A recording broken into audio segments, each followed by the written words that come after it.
What's going on, Geminites? It's your boy Gem Mint, back at you with another omnibus haul from In Stock Trades. We've got about 9 books here on the table. I know a couple of them people are really interested in, so stay tuned.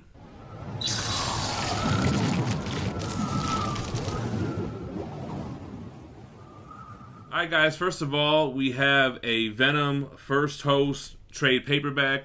I have all the other Venom trades, and I need to actually get caught up on the Donny Cates stuff. This one is First Host 1 through 5. It's by Mike Costa, Mark Bagley. Yeah, so little 5-issue Venom trade. Let's take a look at it.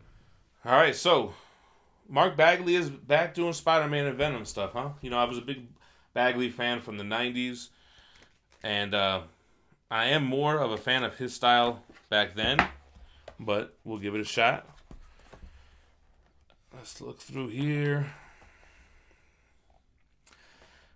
I can't remember what this is about. I guess the premise of First Host is that Spider-Man was not the first host that the symbiote bonded with or whatever. So this takes a look a little bit more of the backstory of the symbiote. Look at this guy. I'll probably knock this out pretty quick and do a recent reads in between these bigger books and read-throughs that we're doing. $16. I don't know if I mentioned that before. Next up, we got Bone Parish by Boom Studios. I think Manimal was reading this and recommended it. It's by Colin Bunn. Has a cover price here of $15. And it's volume 1. I would guess it collects like the first 5 issues. 1 through 4, actually. I have no idea what it's about. I think I heard him talking about it on his recent reads or weekly polls or whatever. Whatever he does on the channel. Bone Parish. I'm always down for some independent stuff. Cullen Bunn. I forget what we've read recently of him. Did he do like Valiant stuff? I don't really remember. But it looks like any kind of independent book when I was flipping through it. You know, more environmental storytelling rather than character driven. So it looks like there's some kind of epidemic. Which, you know, it's pretty much everything with independence. Alright, next up. This is one of these ongoing things that I collect that I don't regret. I still get these Teenage Mutant Ninja Turtles adventures. This is volume 16. I've read the first 4 volumes, and it's the Archie comic stuff, which I think is really cool. I really like the artwork in here, and I really got to get back on the ball on reading these. This collects issues 67 through 72, and pretty cool nostalgic stuff, man. $20 cover price. I like these trades. The Non-Regret Collection. Look at the cover, man. You gotta love that TMNT Adventures. Yeah, man. The artwork on the Archie stuff is awesome. I really enjoy it. It's like a step up from what the cartoon was. The cartoon actually, like, the intro is animated really well, but then, like, in the later seasons, they get sloppy as hell and really kiddie and cartoony. But I really like how these comics are drawn. That's weird. Speaking of kiddie.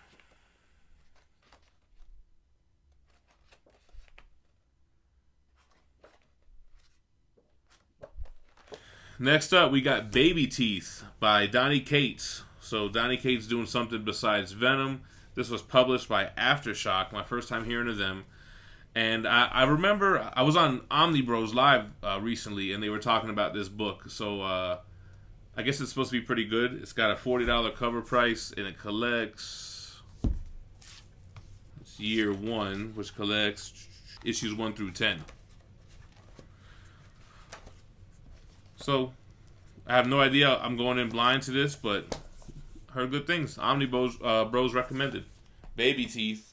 I think I was hearing the title, and I was like, what the hell? Yeah, there's some kind of demonic baby involved.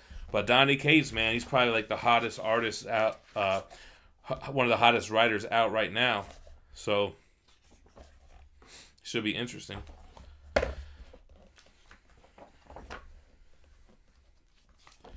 See what I'm saying about these independents, though? It looks like it could be Bone Parish, right? Like, you know, looks like Why the Last Man, like Bone Parish. When it's not a superhero book, it tends to look similar to me. What do you think about that? You agree? Or nah? I got a little bundle of joy there. Next up, the book that you've all been waiting for. Wonder Woman, Diana Prince, celebrating the 60s Omnibus. This is by Danny O'Neill, Mike Sikowski, Dick Giordano. So, for you guys watching the channel, who watch the channel know that I have a little bit of a problem. You know, I kind of have to collect every omnibus that's released. So this is one that I was not excited for, but I just can't know that there's one out there that I don't have. $125 cover price. Thanks to InStockTrades.com, we picked these up for 50% off on the day of release. Then it drops down to like 42 to 40-something% off. But you know what's funny about these books that I say are whack and that I would never read them? Like Muppet Babies. I end up reading it just to prove a point. So I should read this and do a review just because. I'll tell you what, the binding is really good. And I guess it's Silver Age Wonder Woman stuff. Celebrating the 60s. Let's take a look at it. Not for nothing, the dust jacket and the flaps look really cool, man. It looks like it almost has like a 3D vibe to it when you look at it. I don't know if it picks up in the camera or not, but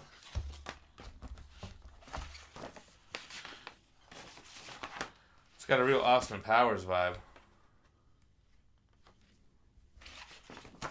So, Wonder Woman, celebrating the 60s.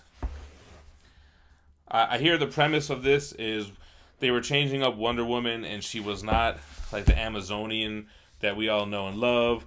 She was like the spy who shagged me type of character. It says celebrating the 60s, but I wonder if that's when this was printed.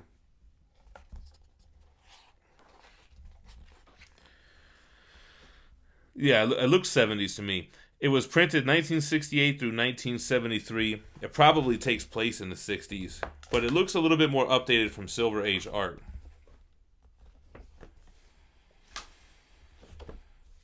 I'm never going to read this. Add one to the collection. I thought this was going to be the cover, based on the solicits.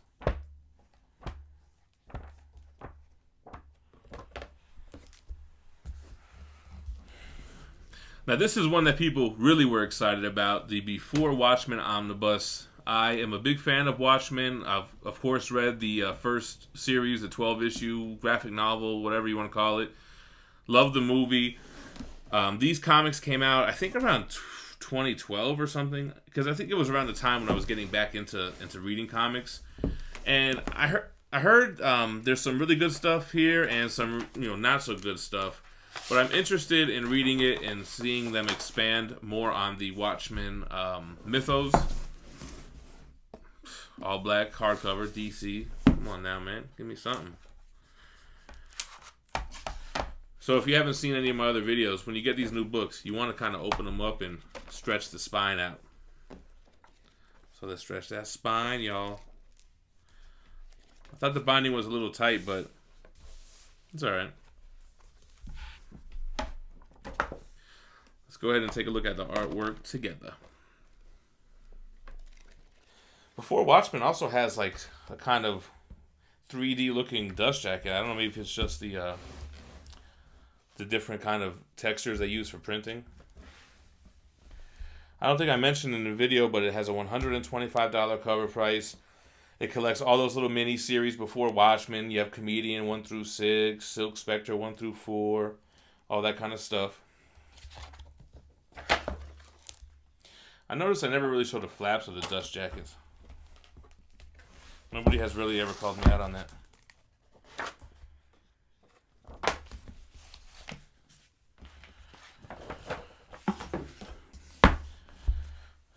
I'm a little disappointed that DC went with the all-black canvas cover. I mean, they do that enough for all their Golden Age, Silver Age books. I don't know why this one didn't get a wraparound, but Princess Diana one did.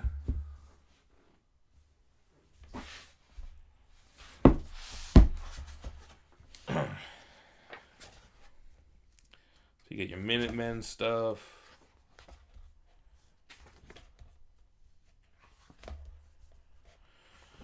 Looks like it just fleshes out each character.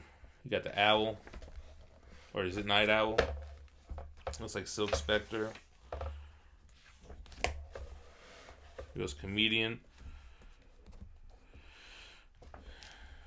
Dr. Manhattan. That should be interesting.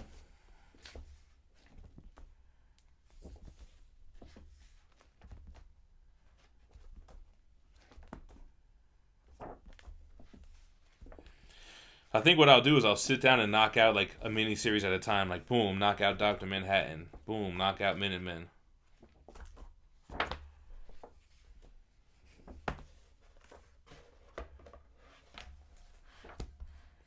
Rorschach. The art here looks really good. Ozymandias.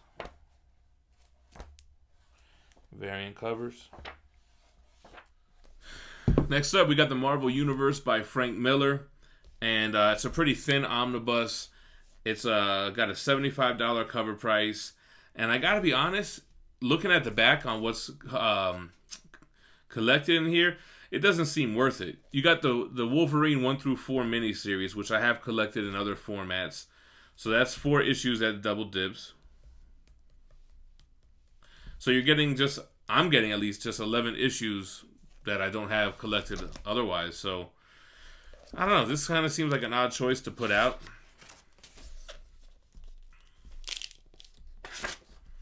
This is another one where my collector bug gets the best of me.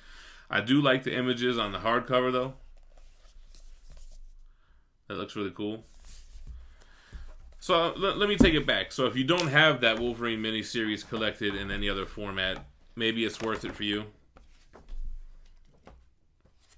To me, Frank Miller is more known for his Daredevil run, so I don't know. This kind of stuff is just like a hodgepodge collection of random stuff. All right, so let's take a look at it. Got the spine. Keeping it old school with the covers on the back. $75 cover price. I do really like the wraparound cover that they have on this. It looks great.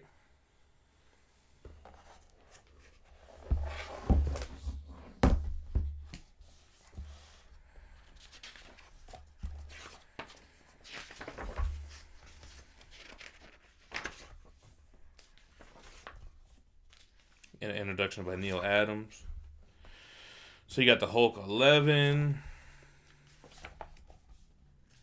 Some kind of Daredevil book. Thing 2 and 1. What's this black and white book?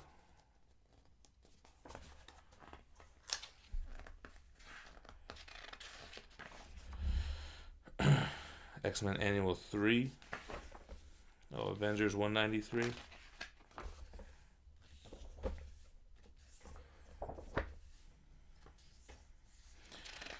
So what is it? A lot of covers too?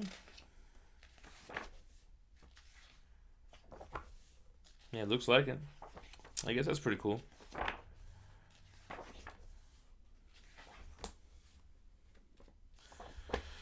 Some Luke Cage stuff. Here's the Wolverine miniseries. Oh, look at that.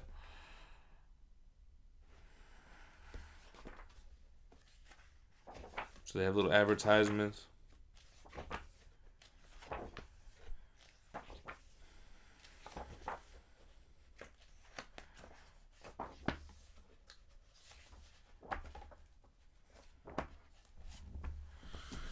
So, the most anticipated omnibus of this haul, and the first Rebirth omnibus, is the Super Sons Omni by Peter J. Tomasi, George Jimenez, Patrick Gleason.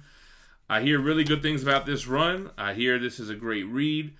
I am going to go ahead and start reading this right now and try to crank out a review ASAP. By the time you even see this video, I might be done with it because I probably won't release this for a couple of days, this video. But $75 cover price.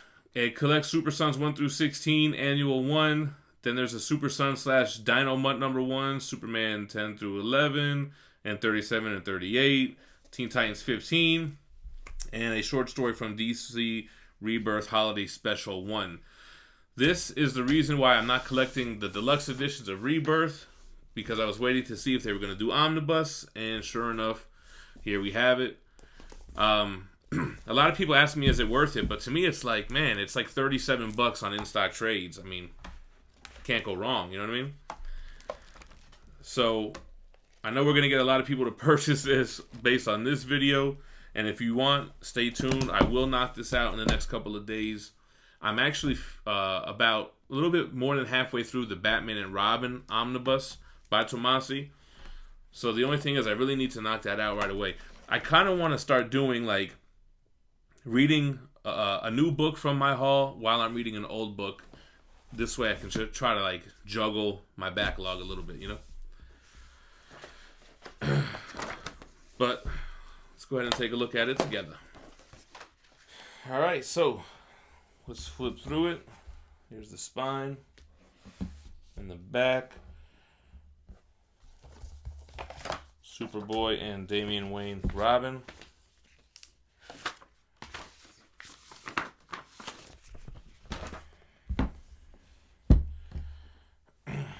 Got a wraparound cover.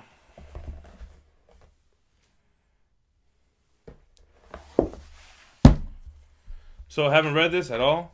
I just hear great things. We're going to knock this one out fast, like I said, and do a read on it.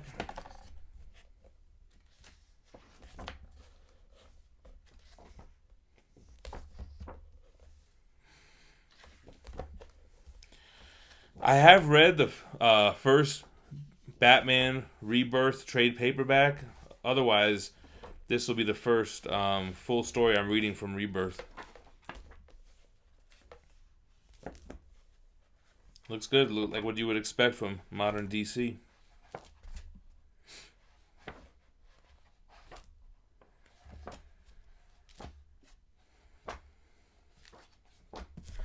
Alright, so the last book in the haul, and here's the deal. I told myself I was not going to buy these type of books anymore. You know, they catch me with the nostalgia bug, but I just never read them. You know, I got the first volume of Final Fantasy, which covers the games. I think it's 1 through 6. Something like that. Or maybe it's like 3 through 6. I don't know. I don't remember. And then I saw this one come out, and I'm like, damn, it collects... it covers Final Fantasy 7. That's like my shit. That was the first game I had with PlayStation 1 when it came out. And I've played it multiple times. And that's really... Final Fantasy 7, none of the other games really compared to it. Like, I tried to play 8 and 9, and I just couldn't get into it. 13, I really liked. I thought the graphics were crazy on the PS3, too. And I know it was a little bit more linear, but I really liked 13 a lot. I even played the sequels. And I bought 15. I still haven't even played it. I just did like the tutorial, and that was it. But I couldn't get into like 8 and 9. And I have 10 remake on PS4 I still haven't played. But anyway, I'll probably skim through this Final Fantasy 7 material one time. And I don't know, maybe I'll give these 2 books away. Or who the hell knows. Anyway, yeah, let's take a look at it. $40 on the cover price. Final Fantasy, you got me with that Final Fantasy 7 Ultimania Archive. Volume 2. Got a little chocobo on the back. There's a back there. Let's see what we're looking like. It got me off nostalgia.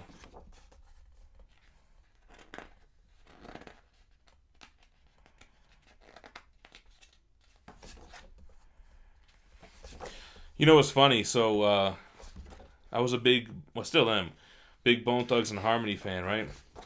So when you play Final Fantasy VII, it allows you to change the names of the characters. So all the characters' names were like Bone Thugs and Harmony related.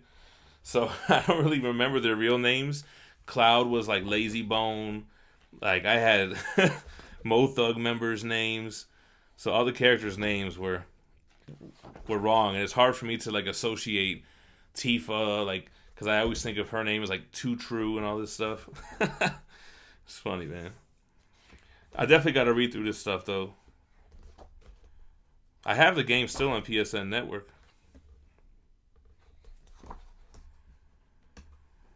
I also have 8 and 9 on the PSN network. Here's 8. I forget if it was 8 or 9 that just felt too cartoony. 8 and 9 they just felt whack to me, man. I guess it depends on when you grew up, equals which Final Fantasy game that you love, you know? Alright, guys, so that's the haul. It's kind of like a 2-week haul, I guess, with this whole Christmas week. I think the Diamond released 2 weeks at one time. That's why there's so many books. And, you know, it's 3 trades, a video game book. The real meat of it was those DC Omnis. Drop me a like on the way out. Let me know what you think about the haul in the comments below. What are you looking forward to? Definitely going to try to crank out Super Sons and Before Watchmen recent reads like ASAP.